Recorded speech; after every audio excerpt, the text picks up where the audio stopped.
أشهد أن لا إله إلا الله.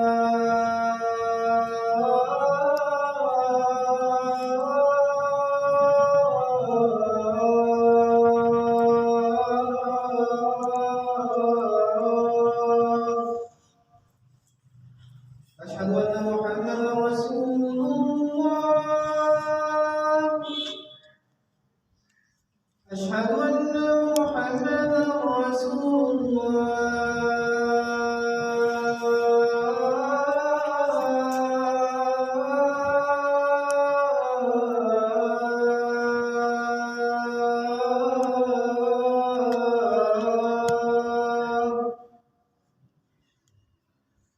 حي على الصلاة.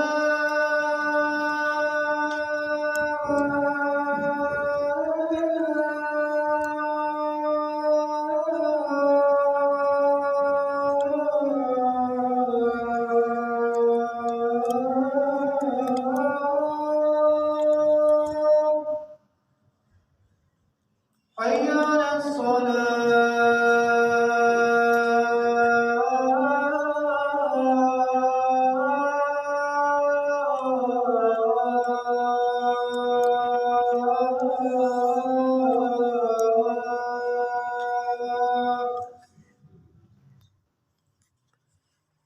حي على الفلاح.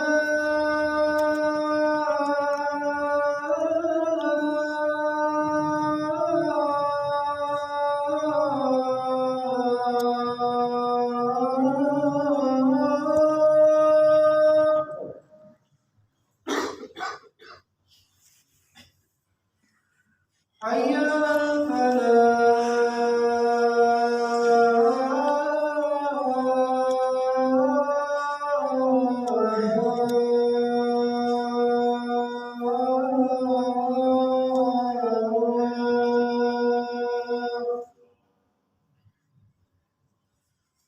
الله أكبر الله أكبر. لا إله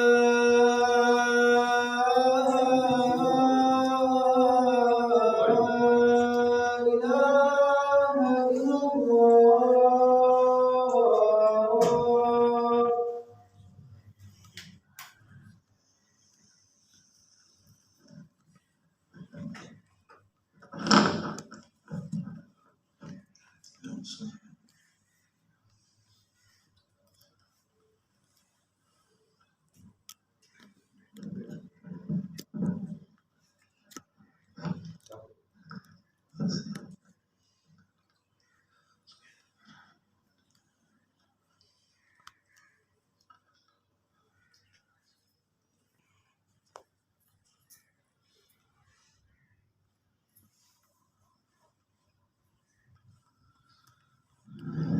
السلام عليكم ورحمة الله وبركاته. إن الحمد لله نحمده ونستعينه ونستغفره ونعوذ بالله من شرور أنفسنا ومن سيئات أعمالنا.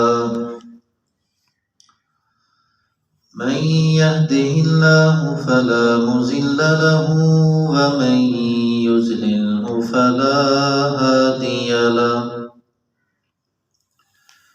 أشهد أن لا إله إلا الله وحده لا شريك له وأشهد أن محمدا عبده ورسوله.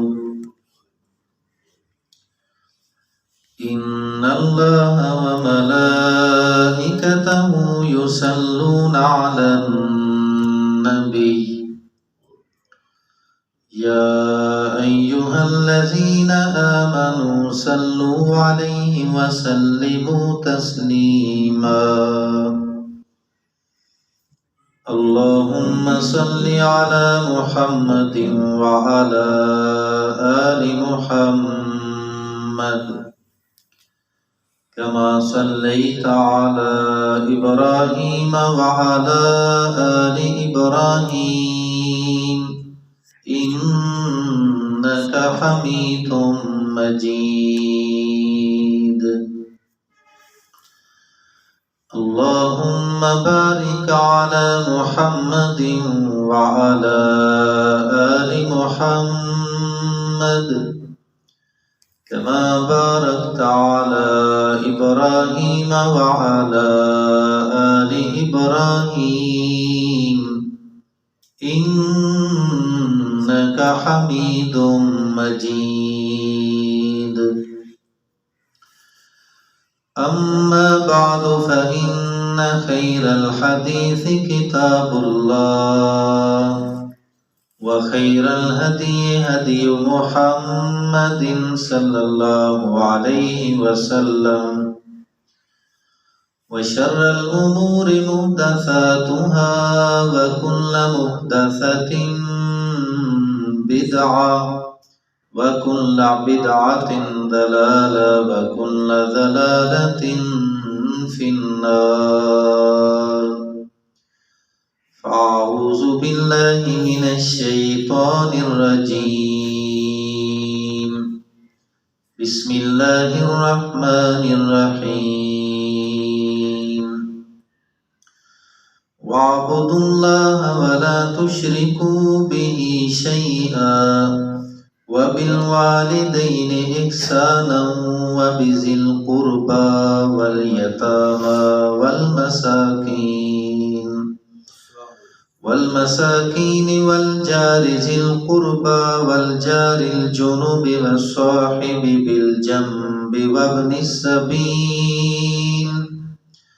وابن السبيل وما ملكت أيمانكم إن الله لا يحب من كان مختالا فخورا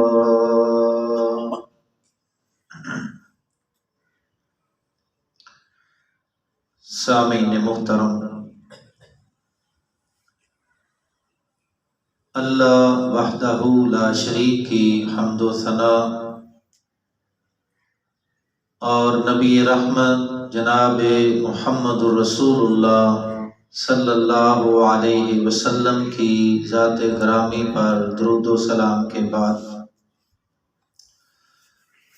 سورہ النساء کی آیت نمبر 36 کی تلاوت کی ہے۔ اس آیت مبارکہ میں اللہ رب العالمین نے حقوق اللہ اور حقوق العباد کا تذکرہ فرمایا ہے۔ گزشتہ جمعات مبارکہ میں حقوق اللہ اور حقوق العباد میں تقریباً 8 حقوق بیان ہو چکے ہیں۔ حقوق العباد میں 9ویں نمبر پر اللہ پاک نے جس حق کا تذکرہ کیا ہے وہ ہے وَمَا مَلَكَتْ أَيْمَانُكُمْ، اور جو تمہارے دائیں ہاتھوں کی ملکیت میں ہیں۔ اس سے مراد وہ تمام افراد ہیں جو کسی بھی لحاظ سے دوسروں کے ماتحت آتے ہیں اور ان کی خدمت پر یا فرما برداری پر مامور ہیں۔ وما ملکت ایمانکم میں حکمرانوں کے لیے ساری عوام الناس ہے جو ان کے ماتحت ہوتی ہے اور جن پر ان کا حکم اور آرڈر چلتا ہے، اور وما ملکت ایمانکم میں وہ تمام نوکر، خادم اور غلام ہیں جن کو بعض کو بعض کی خدمت پر لگایا جاتا ہے۔ وما ملکت ایمانکم میں گھر کی فیملی، بیوی اور بچے بھی شامل ہیں، جن میں گھر کا سربراہ اس کا اختیار چلتا ہے۔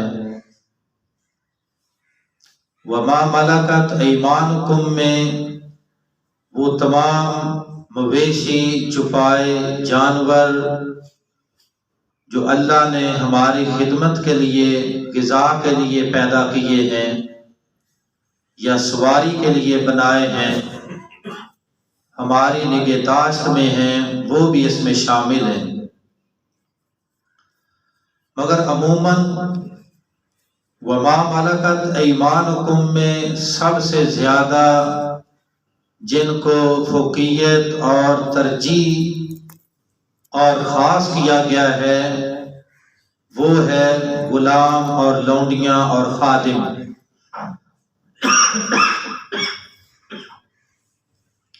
اسلام نے ہر دور میں غلامی کی نفی فرمائی ہے اور حکم یہ دیا ہے کہ جہاں تک ممکن ہو کسی کو اپنی غلامی میں نہ رکھو، اور غلاموں کو آزاد کرانے کی ترغیب دی ہے۔ بہت زیادہ اجر و ثواب ہے اس انسان کے لیے جو غلام کو آزاد کرتا ہے اللہ کی رضا کے لیے۔ حضور نبی کریم صلی اللہ علیہ وسلم جس دور میں نبی بن کے آئے وہ دور ایسا دور تھا جس میں بڑے طاقتور لوگوں نے کمزوروں کو اپنا غلام بنایا ہوا تھا، حالانکہ یہ بہت بڑا جرم ہے۔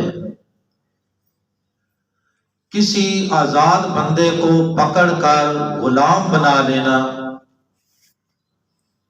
صحیح مسلم میں حدیث ہے، جناب رسول اللہ صلی اللہ علیہ وسلم نے فرمایا کہ جس نے کسی آزاد کو پکڑ کر غلام بنا لیا، قیامت کے دن میں خود اس مظلوم کی طرف سے استغاثہ پیش کروں گا، اس کا مقدمہ میں دائر کروں گا کہ اس انسان نے ایک آزاد بندے کو غلام بنایا زبردستی۔ ہمیشہ رسول اللہ صلی اللہ علیہ وسلم نے غلاموں کی نفی فرمائی کہ کسی کو غلام نہ بناؤ،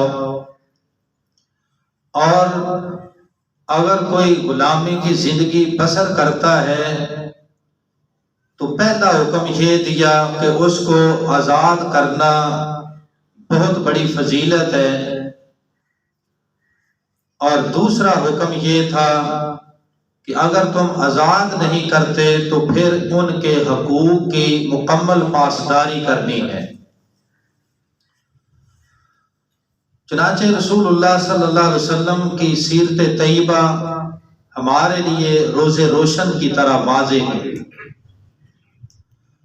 اور آپ کے گھر میں سب سے پہلا جو غلام آیا وہ سیدنا زید بن حارثہ رضی اللہ تعالی عنہ۔ ان کو بھی بعض ڈاکوؤں نے گرفتار کیا، پکڑا اور دوسرے علاقے میں جا کر بیچ دیا۔ پھر بکتے بکاتے سیدہ خدیجہ الکبریٰ رضی اللہ تعالی عنہ کی ملکیت میں آئے۔ پھر جب رسول اللہ صلی اللہ علیہ وسلم کا نکاح حضرت خدیجہ سے ہوتا ہے تو حضرت خدیجہ نے اپنا غلام زید رسول اللہ صلی اللہ علیہ وسلم کے حوالے اور وقف کر دیا۔ جناب رسول اللہ صلی اللہ علیہ وسلم نے زید بن حارثہ کو غلامی میں نہیں رکھا بلکہ اپنا بیٹا بنا کے رکھا۔ اور سب سے پہلے غلامی کی نفی فرمائی۔ حضرت خدیجہ نے مکمل اختیار دیا تھا کہ آپ اس سے خدمت لیں اور 24 گھنٹے آپ کے لیے وقف ہے، مگر رسول اللہ صلی اللہ علیہ وسلم نے سب سے پہلے اس غلام کو اپنا منہ بولا بیٹا بنایا، زید بن حارثہ۔ بعد میں اللہ پاک نے اتنی پابندی ضرور لگا دی کہ جس کو تم منہ بولا بیٹا بناتے ہو وہ تمہارا حقیقی بیٹا نہیں ہو سکتا، وارث نہیں ہو سکتا۔ ادعوہم لآبائہم، ان کو بے شک تم نے منہ بولا بیٹا بنایا، مگر ولدیت ان کے اصل باپوں کی ہی پکاری جائے گا۔ اس حکم کے آنے سے پہلے لوگ زید بن حارثہ کو زید بن محمد صلی اللہ علیہ وسلم کہتے تھے، مگر جب حکم آیا کہ ادعوہم لآبائہم، کہ جس کو منہ بولا بیٹا بنایا ہے اس کی ولدیت تمہاری نہیں بلکہ اصل باپ کی ہوگی، تو پھر اس کے بعد زید بن حارثہ کے نام سے ہی آج تک پہچانے جاتے ہیں۔ آپ نے غلام کو منہ بولا صرف بیٹا نہیں بنایا، بلکہ ان کا نکاح بھی اپنے خاندان میں بنو ہاشم میں اور اپنے قریبی رشتہ داری میں اور اپنی پھوپھی ذات بہن حضرت زینب رضی اللہ تعالی عنہا کے ساتھ کیا۔ اب اس سے بڑی غلامی کی شان اور کیا ہو سکتی ہے کہ غلام کو منہ بولا بیٹا بھی بنایا، پھر اپنے خاندان میں اس کی شادی بھی کی۔ مگر اللہ پاک کو کچھ اور منظور تھا اور ایک جہالت کی رسم کو اللہ پاک ختم کرنا چاہتے تھے کہ اگر کسی کو تم نے منہ بولا بیٹا بنایا ہو اور اس کی شادی کے بعد وہ اگر اپنی بیوی کو طلاق دے دے تو وہ نہ پہلے تمہاری بہو تھی نہ بعد میں ہے، اس سے تمہارا نکاح بھی ہو سکتا ہے۔ جہالت میں جس کو منہ بولا بیٹا بنایا جاتا اس کی بیوی کو بہو سمجھا جاتا اور سسر اس سے نکاح نہیں کر سکتا تھا، مگر اسلام نے اس رسم کو توڑا۔ سیدنا زید بن حارثہ رضی اللہ تعالی عنہ نے بیوی کو طلاق دے دی، میاں بیوی کا نکاح نہیں ہوا، اور زینب رضی اللہ تعالی عنہا رسول اللہ صلی اللہ علیہ وسلم کے نکاح میں آ گیا۔ لوگوں نے اعتراض بھی کیے اور طعن و تشنیع بھی کی، مگر اللہ پاک نے یہ فیصلہ واضح اور اٹل بیان کر دیا۔ آج بھی سورہ احزاب میں اس کی تفصیل موجود ہے۔ جناب رسول اللہ صلی اللہ علیہ وسلم کی خدمت میں ایک اور خادم بھی تھا، سیدنا انس رضی اللہ تعالی عنہ۔ جب اللہ کے رسول مکہ سے ہجرت کر کے مدینہ پہنچے تو ام سلیم کا یہ بچہ انس آپ صلی اللہ علیہ وسلم کی خدمت میں پیش کر دیا اور کہا کہ 24 گھنٹے آپ کے پاس رہے گا، یہ آپ کا خادم ہے، آپ جیسے چاہیں اس سے خدمت لیں۔ اور ابھی بچے تھے۔ خود سیدنا انس رضی اللہ تعالیٰ عنہ فرماتے ہیں کہ میں نے 10 سال رسول اللہ صلی اللہ علیہ وسلم کی خدمت کی، اور 10 سالوں میں کئی مرتبہ میں آپ کی باتوں کو بھی بھولا، کوئی چیز لینے گیا تو وہ بھول گیا، کسی کام بھیجا تو وہ بھول گیا، آپ نے مجھے کوئی کام کہا تو وہ بھول گیا، کوئی برتن کھانے والا لے کے آ رہا تھا راستے میں گرا تو ٹوٹ گیا، کئی نقصان ہوئے۔ مگر سیدنا انس رضی اللہ تعالیٰ نے فرماتے ہیں کہ پورے 10 سال میں ایک مرتبہ بھی اللہ کے رسول نے مجھے ڈانٹا بھی نہیں، مار کٹائی تو بعد کی مسئلہ بات ہے، ڈانٹا بھی نہیں اور ٹوکا بھی نہیں، کہ میں نے تمہیں یہ کہا تھا تو ایسے کیوں کیا؟ اتنی شفقت اور اتنی محبت آپ نے اپنے غلاموں اور اپنے خادموں کے ساتھ کی۔ اللہ پاک فرماتے ہیں وَمَا مَلَكَتْ أَيْمَانُكُمْ، یہ جو تمہارے ماتحت لوگ ہیں ان کے ساتھ بھی اللہ تمہیں حسن سلوک کا حکم دیتا ہے۔ یہ حکم اللہ کا، اور حکم رسول کو دیکھا جائے تو جناب رسول اللہ صلی اللہ علیہ وسلم نے زندگی بھر غلاموں کے ساتھ حسن سلوک کی تلقین فرمائی، اور جب آپ صلی اللہ علیہ وسلم دنیا سے رخصت ہو رہے ہیں، جا رہے ہیں دنیا سے، ان آخری وصیتوں میں 2 وصیتیں ایسی تھیں جو آپ نے سب سے آخر میں فرمائی جب آپ دنیا سے جانے والے ہیں اور موت کا پیغام مل چکا ہے۔ آخری بات یہ تھی الصلاۃ الصلاۃ وما ملکت ایمانکم، لوگوں میں دنیا سے جا رہا ہوں مگر تمہیں آخر میں پھر تلقین کرتا ہوں الصلاۃ، نماز کی پابندی اور نماز کا قیام، نماز کی حفاظت اور نماز کی نگہداشت، اس میں کوتاہی کی اجازت نہیں، اس کا ہمیشہ خیال رکھنا یہ اللہ کا حق ہے۔ اور نمبر 2 وما ملکت ایمانکم، جو لوگ تمہارے ماتحت ہیں ان میں تمہارے غلام بھی ہیں، تمہاری لونڈیاں بھی ہیں، تمہارے خادم بھی ہیں، تمہارے نوکر بھی ہیں، تمہارے ملازم بھی ہیں، تمہارے جانور اور مویشی بھی ہیں جو تم نے پال رکھے ہیں، تمام وہ لوگ جو تمہارے ماتحت ہیں ان کے حقوق کا بھی خیال رکھنا۔ آپ اندازہ کیجئے کہ دنیا سے جا رہے ہیں اور غلاموں اور لونڈیوں کے بارے میں آخر میں آخری بات کر کے جا رہے ہیں کہ ان کے بارے میں قطعاً کوئی برداشت نہیں ہوگا اگر ان کے ساتھ برا سلوک ہوا۔ صحیح بخاری میں حدیث ہے، سیدنا ابو ذر غفاری رضی اللہ تعالیٰ عنہ فرماتے ہیں کہ ایک دفعہ حضرت بلال رضی اللہ تعالیٰ عنہ سے میرا جھگڑا ہو گیا۔ صحیح بخاری میں یہ واقعہ ہے۔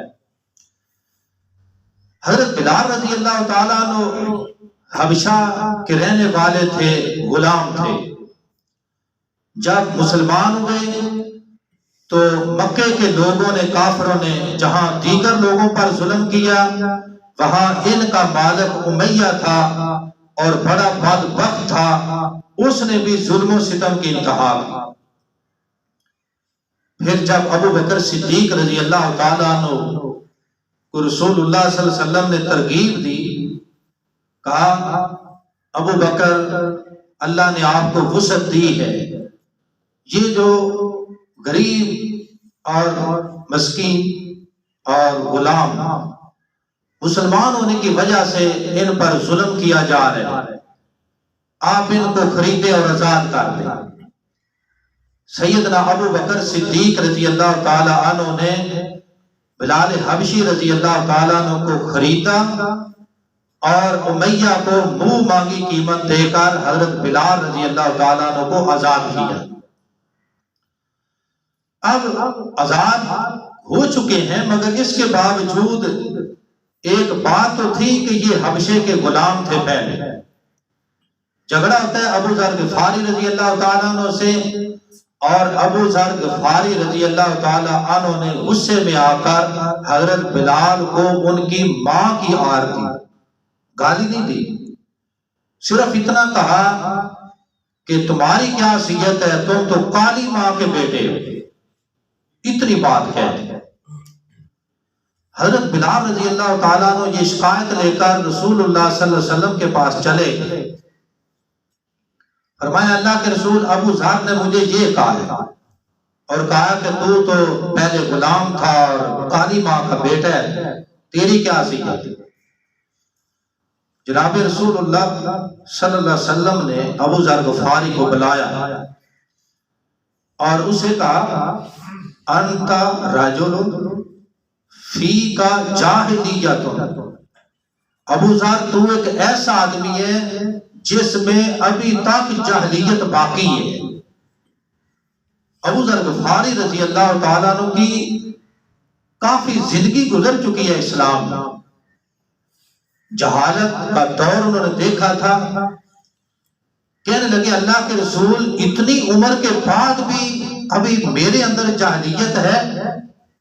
کہا ہاں، تم نے یہ جو آر دلائی ہے بلال کو، یہ جو تانا دیا اس کی ماں کا، یہ جہالت نہیں تو اور کیا ہے؟ اور پھر غلاموں کے حقوق بتائے۔ پہلی بات یہ بتائی کہ ابو ذر یہ بات یاد رکھو، اللہ نے بعض لوگوں کو بعض کی خدمت پر مامور کیا ہے، ان میں لونڈیاں ہیں، غلام ہیں، خادم، مگر وہ بھی تمہارے بھائی ہیں، اور ان کے ساتھ حسن سلوک یہ اللہ کا حکم ہے، اور جس طرح تمہیں اپنی عزت کا احساس ہے ان کی عزت کا احساس بھی رکھنا پڑے گا۔ اور پھر حکم دیا کہ ہر آدمی کے لیے لازم ہے کہ اپنے خادم کو وہی کھلائے جو خود کھاتا ہے، اپنے غلام کو وہی پہنائے جو خود پہنتا ہے، اور اس پر ایسا کام، ایسا بوجھ نہ ڈالو، ایسا کام نہ دو جو وہ کر نہ سکے، اور اگر وہ کام کرنا ضروری ہے، وہ اکیلا نہیں کر سکتا، تو پھر اس کام میں خود اس کے معاون بنو، اس کی مدد کرو، اس کے ساتھ مل جائے۔ تین باتیں سمجھائیں غلاموں اور لونڈیوں اور ماتحت لوگوں کے بارے میں اللہ کے رسول نے اس حدیث میں، اور اللہ پاک فرماتے ہیں وَمَا مَلَكَتْ أَيْمَانُكُمْ، جو لوگ تمہارے ماتحت ہیں اللہ ان کے ساتھ حسن سلوک کا حکم دیتے ہیں۔ پہلا حکم یہ ہے کہ جو خود کھاتے ہو ان کو بھی وہی کھلاؤ۔ ذرا اس حکم کو دیکھو کتنی بڑی بات ہے۔ کون ہے جو اپنے گھر میں اپنے بیوی بچوں کے لیے جو پکائے اور پھر اپنے خادم، اپنے نوکر، اپنے ملازم کو بھی وہی کھانا دے؟ بہت کم۔ اور یہ تو پھر بھی تنخواہ دار ملازم ہیں، وہ تو ملازم خادم ایسے تھے جو زر خرید تھے اور خدمت پر ساری زندگی کے لیے مامور تھے، جا بھی نہیں سکتے۔ ان کے بارے میں فرمایا کہ جو خود کھاتے ہو ان کو بھی کھلاؤ۔ یہ نہیں ہو سکتا کہ خود تو بہترین قیمتی کھانے کھا لو اور ان کو گیلا سکا دیتے ہو، خراب دیتے ہو، نکما کھانا دیتے ہو۔ یہ بات اللہ کے رسول کو پسند نہیں آئی۔ اور ابو داؤد میں حدیث ہے، جناب رسول اللہ صلی اللہ علیہ وسلم نے فرمایا کہ جب تمہارا خادم، تمہارا نوکر، غلام کھانا تیار کر کے تمہارے پاس لے کے آتے ہیں، اس کھانے میں اس کو شریک کرو، اس کو ساتھ بٹھاؤ، حکم دیا۔ پھر تھوڑی سی نرمی کر دی کہ اگر تمہیں یہ خدشہ ہے کہ کھانا کم ہے اور اس کو ساتھ بٹھا لیا تو تم خود بھوکے رہ جاؤ گے، تو پھر کچھ نہ کچھ اس کھانے میں سے اس کو دے کر واپس بھیجو، خالی نہیں۔